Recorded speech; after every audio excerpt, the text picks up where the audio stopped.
President Museveni, I want to thank you also for hosting the other African leaders who have so graciously come to meet me. The historic summit that will be held later today between the leaders of 7 African countries and Israel testifies to the dramatic changes taking place in the relationship between Israel and Africa. Africa is a continent on the rise.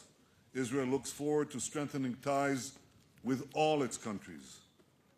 Many African leaders visit Israel, and I'm proud to be the first Israeli Prime Minister in over 20 years, to come to visit sub-Saharan Africa.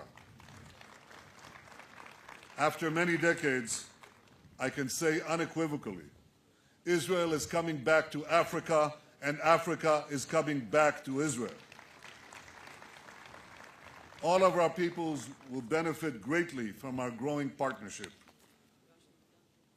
Ladies and gentlemen, this is a deeply moving day for me. Exactly 40 years ago,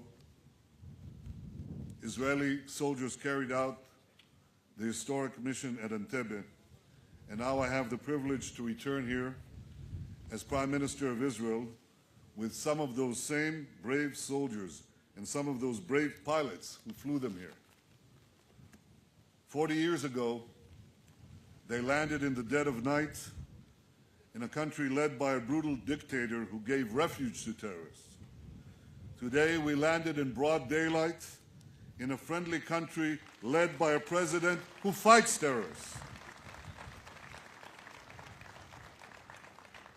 We have gathered here to mark an event that inspired the world and lifted the spirits of my people.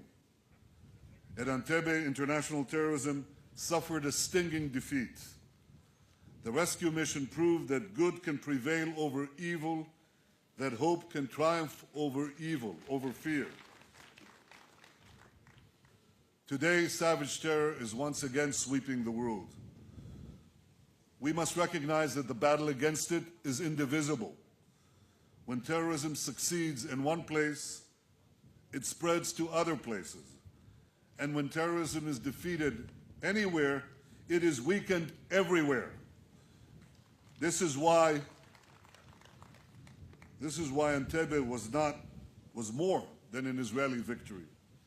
It was a victory for all humanity in the fight against those who threaten our common civilization.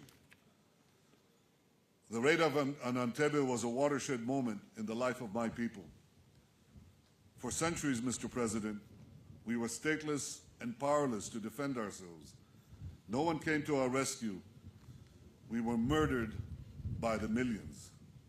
The rise of Israel changed all that. Time and again, Israel has successfully defended itself against enemies committed to our destruction. But it was perhaps at Entebbe where this fundamental transformation was most dramatically seen by the world. On July 4th, 1976, Israel launched the most daring rescue mission of all time to save our captive brethren in the heart of Africa. We were powerless no more. We would do whatever it would take to defend our nation and rescue our people. That night, 40 years ago, also changed the course of my own life and the lives of those whose relatives died here: Jean-Jacques Maimoni, Pasco Cohen, Ida Borochovich, and Dora Bloch. My beloved brother Yoni, who led the force that stormed the old terminal, overcame the terrorists and freed the hostages, was the only soldier who was killed.